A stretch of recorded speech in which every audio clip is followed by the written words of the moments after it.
할렐루야.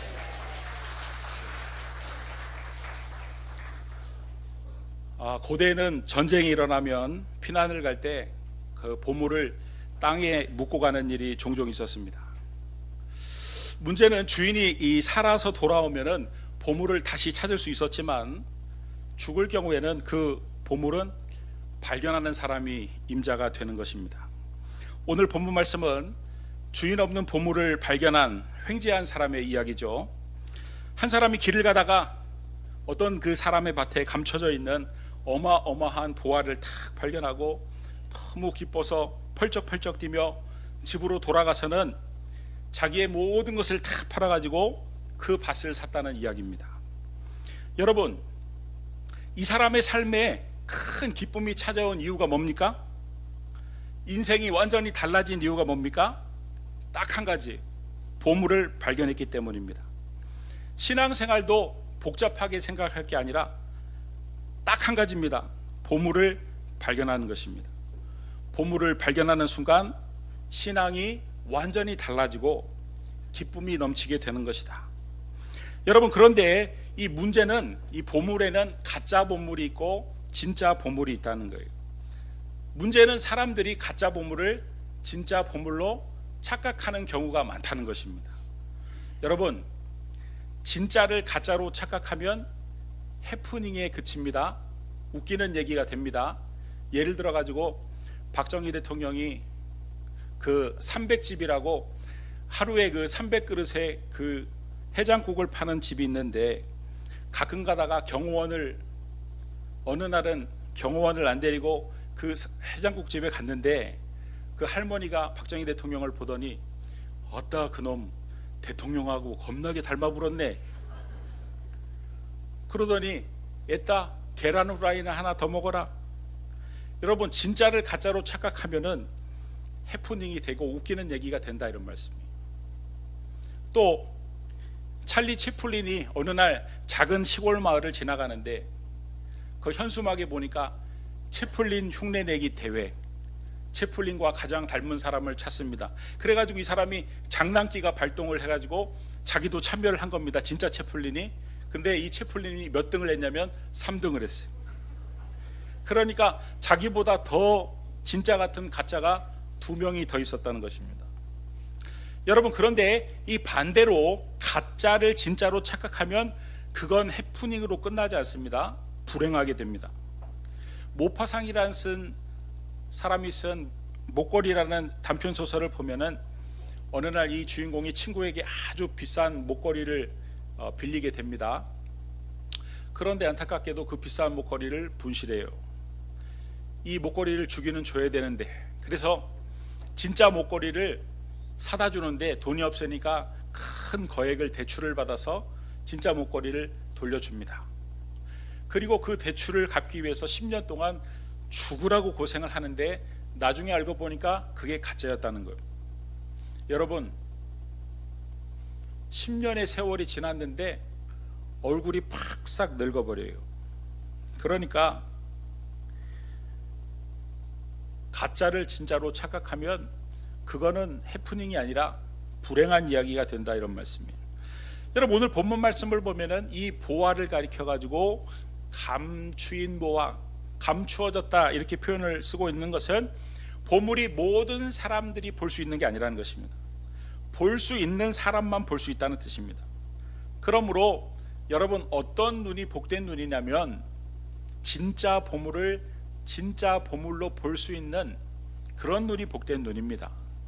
오늘 하나님께서 저와 우리 성도님들에게 진짜 보물을 발견할 수 있는 눈을 열어주시기를 그리스도 예수의 이름으로 축원합니다. 그렇다면 어떤 게 진짜 보물이고 어떤 게 가짜 보물인가? 진짜 보물의 기준이 뭐냐?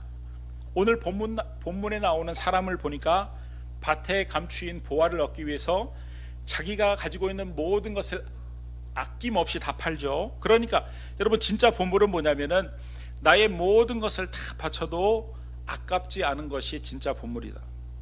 내 생명을 바쳐도 아깝지 않고 그만한 가치를 지닌 것이 진짜 보물이고, 또 나에게 그만한 가치를 되돌려 주는 것이 진짜 보물이다.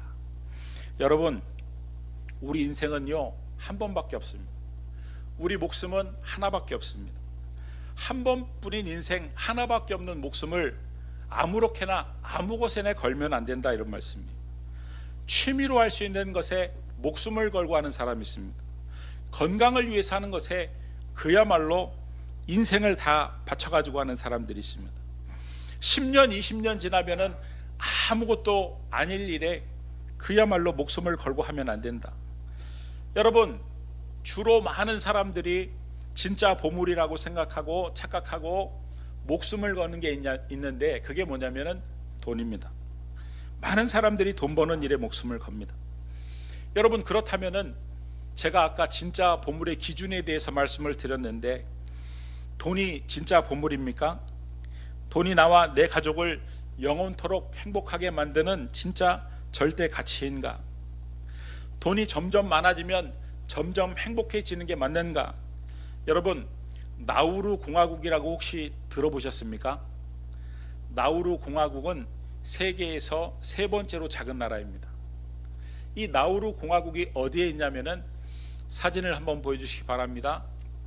저 호주 위쪽에 아주 작은 섬, 크기가 얼마나 냐면은 우리나라 울릉도의 3분의 1 크기입니다. 여의도 면적의 2.5배의 크기예요. 인구가 4,000명 정도 살던 섬이었습니다. 원래 이곳 사람들은 코코넛이나 따먹고 물고기나 잡으면서 아주 소박하게 살던 사람이었어요. 그런데 다음 사진 보여주세요. 이 정도 사이즈의 작은 나라입니다. 그런데 이 나우루라는 섬의 특징이 하나 있는데, 이 나우루 섬은 철새들이 지나가다가 중간에 머무는, 고속도로에 보면은 우리 휴게소가 있는 것처럼 이 철새들이 며칠 동안 굶고 날아오다가 쉬면서 많은 것을 먹고 배설을 하는 그런 중간 기착지입니다. 그런 탓에 이 나우루 섬에는 이 새 배설물이 얼마나 많이 쌓여 있는지, 섬 전체가 그야말로 고품질의 우라늄과 최고급 비료의 원료가 되는 인광석으로 덮여 있어요. 인광석이 뭐냐면, 다음 사진 보여주십시오. 이 새 배설물이 쌓이고 쌓여서 돌처럼 굳은 것을 말합니다. 한때 이 인광석의 수요가 세계적으로 엄청나게 몰리면서 이 나라가 세계에서 두 번째로 잘 사는 나라가 됩니다. 미국을 제치고 세계에서 두 번째 나라인 적도 있었어요. 이 나우루 공화국은 이 인광석을 채취해 가지고 그 돈을 국민들에게 다 나눠주기로, 그래서 국민들을 행복하게 만들어주기로 결심을 한 나라입니다. 그야말로 이 나우루 공화국은 세금이 전혀 없어요. 전기세 공짜, 가스비 공짜, 수도세 공짜, 모든 게 세금이 붙어 있지 않습니다. 교육과 의료 서비스가 공짜, 병원도 공짜, 유학을 자녀를 보내면은 그 모든 비용을 국가에서 다 대주고, 심지어는 결혼을 하면은 국가에서 방 2칸짜리와 거실과 부엌이 딸려 있는 집을 한 채를 제공을 해주고, 심지어는 한 가정에 한 명씩 외국인 가정부를 고용을 국가가 해가지고 무상으로 가정부를 파송을 해주고, 나우루 국민이라면은 어른이든 애든 묻지도 않고 따지지도 않고 1인당 1억씩, 4인 가족이면 매년 4억을 계속 무상으로 주었어요. 80년대 우리나라 국민소득을 제가 검색해 보니까 2,000달러 정도 될 때 이 나라 국민소득이 2만 달러가 넘었습니다. 그래가지고 다음 사진이요. 그렇게 생긴 돈으로 차로 20분이면 다 도는 그런 나라를, 국민들이 차가 집에 한두 대가 있는 게 아니라 그것도 람보르기니, 포르쉐, 이름만 대면 아는 아주 그냥 외제 비싼 차가 집마다 길마다 즐비하고, 공항에는 개인 비행기가 가득했으며, 이 개인 비행기를 타고 쇼핑을 다니고 호주로 차를 마시러 다닐 정도였습니다. 믿기지 않지만 정말 사실인데, 어쩌다 타이어가 펑크가 나거나 기름이 떨어지면 아예 차를 버렸답니다. 그런 사람도 있었답니다. 그리고 화장실에서 돈으로 엉덩이를 닦는 일이 다반사였답니다. 여러분, 그 상태로 30년이 지나니까 이 나우루 공화국 사람들은 집안 청소하는 방법, 요리하는 방법, 고기 잡는 방법 다 잃어버렸다는 거예요. 일하는 개념 자체가 아예 사라졌다는 것입니다. 그저 먹고 놀고 여행하고 쇼핑하는 습관만 남게 되었다는 거예요. 다음 사진이요. 그런데 무분별하게 이 인광석을 채취를 하다 보니까 인광석이 고갈이 되었어요. 그러면서 국민의 97%가 초고도 비만에 걸렸고, 이 나라가 세계에서 당뇨병으로 사망률이 제일 높은 1위의 나라가 되었습니다. 무분별로 한 그 채굴로 인광석이 바닥에 나면서 국가가 재정이 부족하니까 그런 거 있지 않습니까? 그 국적 파는 거, 아무나 신청하면 국적 주는 거, 그런 테러리스트 뭐 이런 거 다 상관없이 국적을 팔아서 검은 돈을 끌어모으다가 미국의 9.11 테러 사건 이후에 부시 대통령이 이 나라를 테러 지원국으로 지정을 하면서 하루아침에 예금이 대량 인출이 되는 사고가 발생하면서 나라가 그야말로 최대 빈국으로 떨어지게 되었어요. 다시 가난해진 이 나우루 공화국 국민들은 처음부터 다시 시작을 해야 되지만 청소하는 법, 요리하는 법, 고기잡이를 다음 장 보여주세요. 다시 시작을 하기 시작을 했는데 오랜 기간 동안 그렇게 놀고 먹었던 탓에 쉽지 않은 일이라고 합니다. 나중에는 돈이 되는 일이라면 막 하다 보니까 난민을 받아들여서 그 난민이 폭동을 일으키는 바람에 대통령 궁도 불타고 청사도 불타고, 더 심각한 문제는 땅을 하도 파헤쳐가지고 섬의 고도가 낮아져서 만약에 수면이 높아질 경우에 섬이 통째로 가라앉을 위기에 있다는 거예요.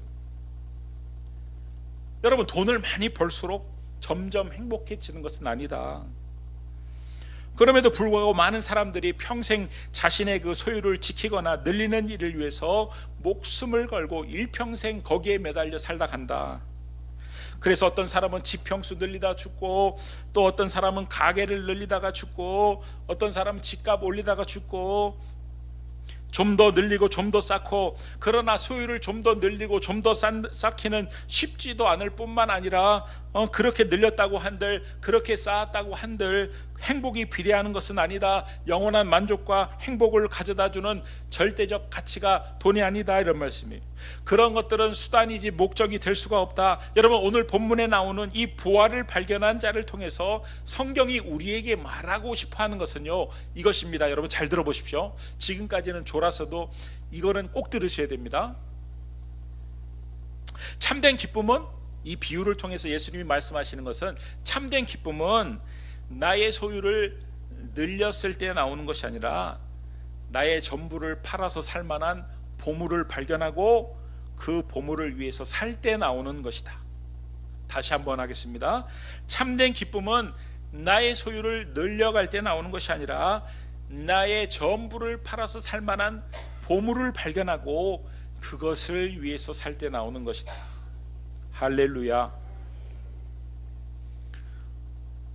여러분, 진짜 보물은 일시적인 기쁨을 주는 그런 보물이 아니라 영원한 기쁨을 주는 보물이요, 나의 모든 것을 다 바쳐도 괜찮은 보물이요, 그만한 가치를 지닌 보물이요, 그 이상의 나에게 가치를 돌려주는 보물이 진짜 보물인데, 이 보물은, 이 진짜 보물은 오직 예수 그리스도밖에 없다, 이 말씀이에요. 할렐루야. 그래서 골로새서 2장 3절 말씀을 보면은 그 안에는 지혜와 지식의 모든 보화가 감추어져 있느니라. 그 안에 보물이 감춰져 있는데 그가 누굽니까? 예수 그리스도예요. 예수 그리스도 안에 이 보물이 감추어져 있다는 것입니다. 여러분, 바울이라는 사람은 이 보물을 발견한 사람입니다. 여러분, 밭에 그 보물을 감추인 그 보물을 발견한 사람은 집으로 돌아와서 자기가 가지고 있는 모든 것들과 그 보물을 비교를 한번 해봅니다. 뭐 차도, 또 무슨 예금 통장도, 그야말로 냉장고도 TV도 다 보물로 비교를 해보는데 그야말로 보물에 비해서 가치가 한참 떨어지게 보였을, 초라하게 보였을 것입니다. 또 이런 생각이 들었을 것입니다. 내가 가지고 있는 이 모든 것들을, 보물을 차지할 수만 있다면 이 모든 것들을 다 바쳐도 좋다. 제가 왜 이런 말씀을 드리냐면은 바울이 그런 사람이었기 때문에 그렇습니다. 바울이 보물이신 예수님을 발견한 후에 자기가 그동안 보물처럼 알고 모았던 것들이 예수님과 비교를 해보니까 너무 초라하게 느껴졌어요. 너무 무가치하게 느껴졌어요. 어느 정도 무가치하게 느껴졌냐면은 바울이 뭐라고 표현을 하냐면 배설물이라고 표현을 하고 있어요. 배설물이 뭡니까? 똥입니다. 똥처럼 느껴져요. 예수님을 발견한 이후에 자기가 가진 그동안 모았던 보물을 보니까 똥처럼 느껴졌다, 무가치하게 여겨졌다는 거예요. 또 이 예수님을 얻을 수만 있다면 나는 나의 모든 것을 다 잃어도 좋다. 여러분, 그 고백이 빌립보서 3장 8절 고백입니다. 빌립보서 3장 8절 말씀을 우리 같이 한번 읽어보겠습니다. 시작.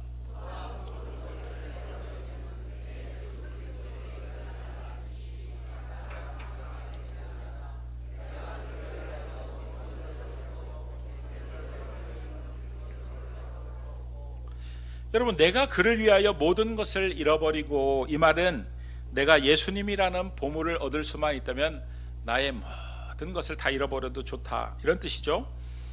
배설물로 여김은이라는 말은 예수님이라는 보물을 발견한 후에 자기가 그동안 모았던 보물을 보니까 배설물처럼 무가치하게 느껴졌다는 것이죠. 여러분, 우리 모든 사람들의 가슴 안에는 불이라는 게 있습니다. 불. 그런데 이 불이 붙게 되어 있어요. 이 불이 언제 붙냐면은 어딘가에 우리가 꽂힐 때 그 불이 붙게 되어 있습니다. 그래서 뭐 하나에 꽂히면 죽는지 사는지도 모르고 막 달려드는 그런 사람들, 그 이유는 다른 게 아닙니다. 거기에 꽂혀가지고 가슴에 불이 붙었기 때문에 달려드는 것입니다. 지금 밭에 있는 보화를 발견한 사람에게 어떤 일이 일어나냐면 보물에 꽂혀가지고 그의 생각이 아주 가득한 겁니다. 다른 게 전혀 그의 생각에 비집고 들어올 겨를이 없는 겁니다. 잠도 안 오고 뭘 먹어도 맛이 없고, 이 사람의 생각은 오직 재산을 다 팔아가지고 어떻게든 밭을 사겠다는 생각 외에는 아무 생각이 없는 상태. 여러분, 이 상태가 바로 뭐에 꽂혀가지고 가슴에 불이 붙은 상태입니다. 사도행전 20장 24절 말씀을 보면 우리 같이 한번 읽어보겠습니다. 시작.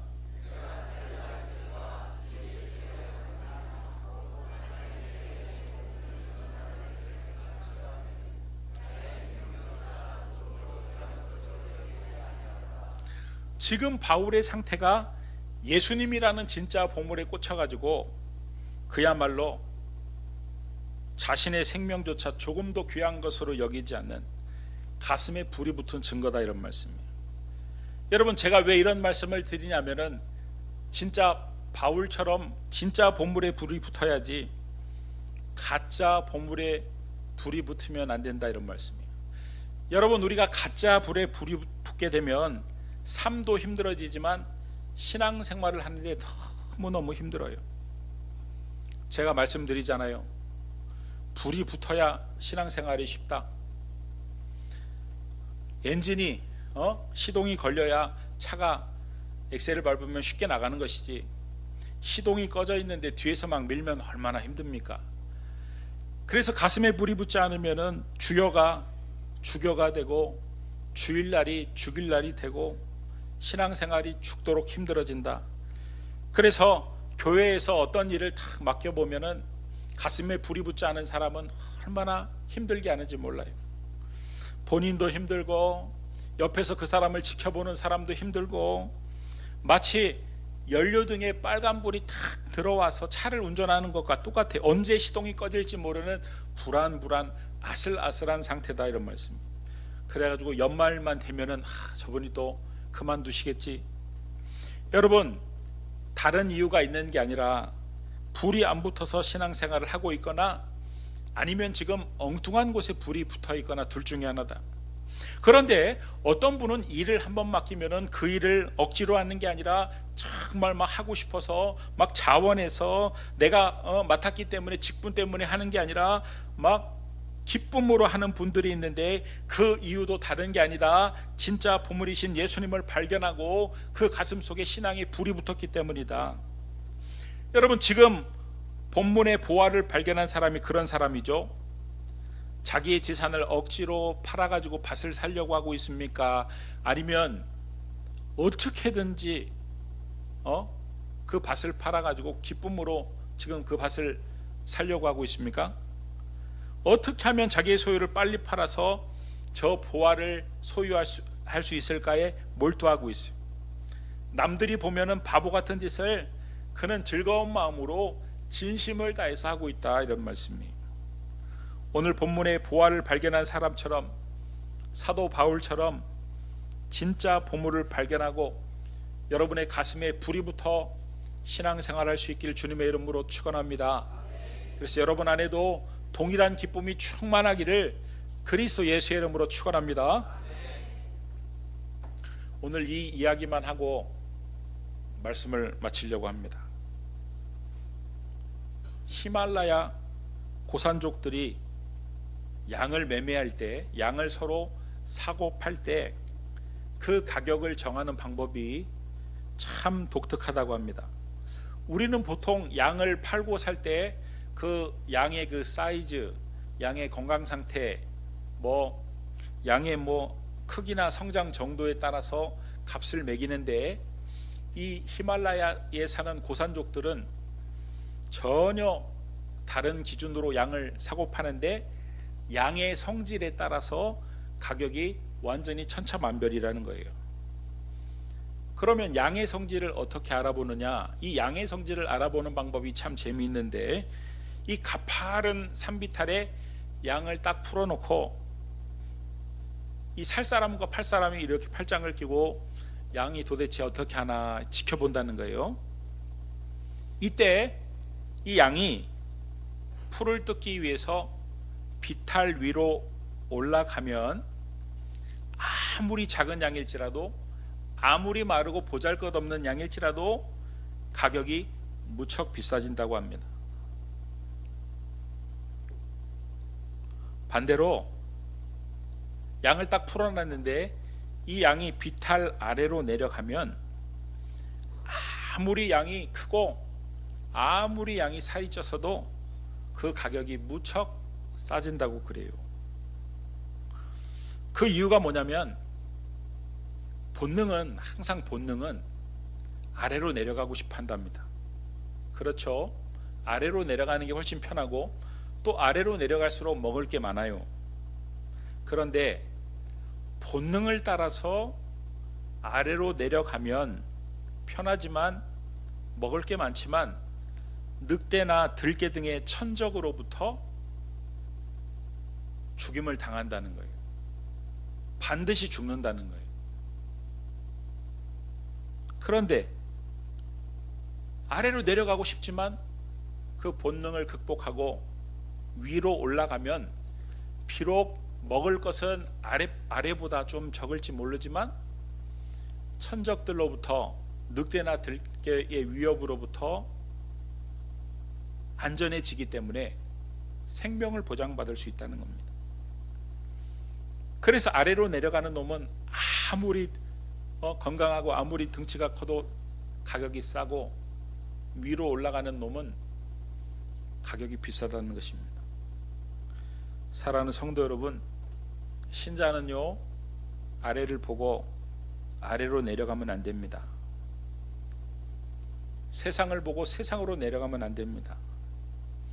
아래로 내려가는 길이 참 좋아 보이고, 아래로 내려가는 길이 참 편해 보이고, 아래로 내려가면 먹을 것이 참 많이 보인다고 해가지고 자꾸 아래로 내려가다 보면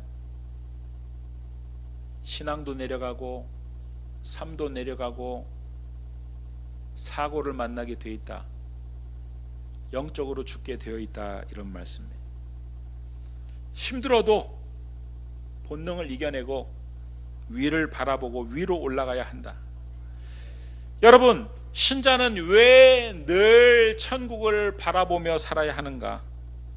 왜 신자는 힘들어도 늘 천국 가는 길을 가야 되는가? 천국이 단지 좋고 천국이 단지 영원히 살 수 있는 곳이기 때문이 아니라 그 천국에는 진짜 보물이신 예수님이 계시기 때문에 나를 나보다 더 잘 아시고 내가 나를 사랑하는 것보다 나를 더 사랑하시고 나를 위해서라면 목숨을 아끼지 않으시고 나를 위해서라면 십자가라도 올라가시고 나를 위해서라면 물과 피를 다 쏟으시고 나를 위해서라면 자신의 모든 것과 자신의 생명까지도 내어주시고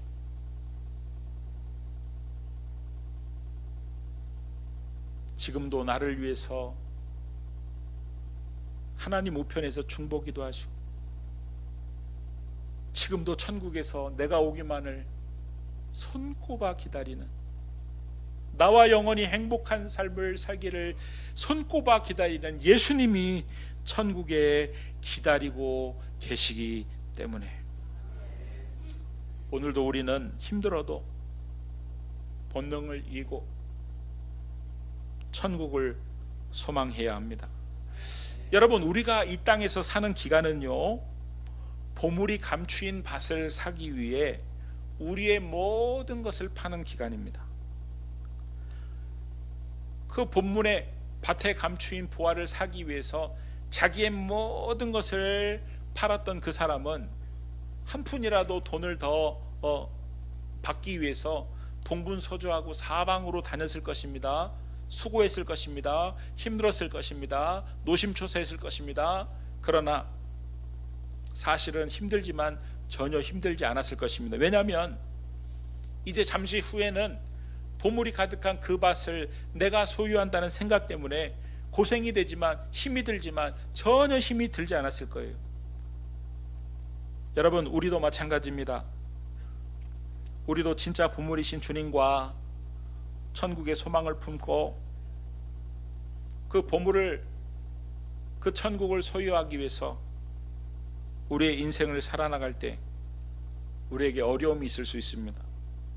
그러나 그가 밭에 감추인 보화를 생각할 때마다 기쁨이 충만했던 것처럼 우리가 천국을, 그리고 진짜 보물이신 예수 그리스도를 생각하며 살아갈 때 우리의 삶에 어려움도 있지만 그 어려움보다 더 큰 하나님의 놀라운 은혜가 우리의 삶 가운데 임함으로 우리의 힘듦이 소망으로, 우리의 불쾌함이, 우리의 어려움이 기쁨으로 변하게 될 줄 믿습니다. 그런 놀라운 은혜를 경험하며 가슴에 불이 붙어서 신앙생활을 할 수 있기를, 그래서 기쁨이 충만한 신앙생활을 할 수 있기를 그리스도 예수의 이름으로 축원합니다. 우리 이 시간 말씀을 붙들고 여러분이 주신 감동을 붙잡고 기도하며 나가기 원합니다. 지금 여러분이 목숨을 걸고 인생을 바쳐 살고 있는 것이 무엇입니까? 그것이 진짜 보물입니까? 그것이 진짜 보물이신 예수 그리스도입니까? 아니면 우리가 죽고 나면 아무 쓸모없는 것들입니까? 10년, 20년이면 아무 가치가 없는 것들입니까? 취미생활이나 그야말로 잠깐 해야 할 일들을 목숨을 걸고 하고 있지는 않습니까? 하나님, 오직 진짜 보물이신 예수 그리스도, 그 그리스도를 소유하기 위해서 나의 모든 것을 아낌없이 다 바칠 수 있는 그런 신앙의 길을 걸어가게 해달라고 이 시간같이 결단하며 기도하며 나가기 원합니다. 기도하시겠습니다. 고맙고 감사하신 아버지 하나님, 오늘도 말씀으로 많은 것들을 생각하게 하시고 깨닫게 하시니 감사합니다. 하나님, 우리가 진짜 보물이신 예수 그리스도를 발견하고 또 그 보물을 위해서 사는 삶인지 우리 자신들을 되돌아보며 점검하는 그런 시간이 될 수 있도록 주여 붙들어 주시길 아버지 간절히 바라고 원합니다. 사소한 것에 그야말로 죽으면 아무 쓸모없는 그 모든 것에 목숨을 걸고 하나밖에 없는 인생을 걸지 않게 하여 주시고 진짜 본물이신 예수 그리스도 또 주님이 계신 천국의 소망을 두고 살아갈 수 있도록 주여 도와주시길 아버지 간절히 바라고 원하오니 하나님 함께하여 주시옵소서. 그가 모든 사람을 대신하여 죽으심은 살아있는 자들로 하여금 다시는 그들 자신을 위하여 살지 않고 오직 그들을 대신하여 죽었다가 다시 살아나신 이를 위하여 살게 하려 함이라. 주님, 진짜 보물이신 주님을 발견하고 그 주님을 위하여 사는 삶이 되게 하여 주옵소서. 주님 계신 천국을 소망하며 살게 하여 주시옵소서. 예수님의 이름으로 기도드립니다. 아멘.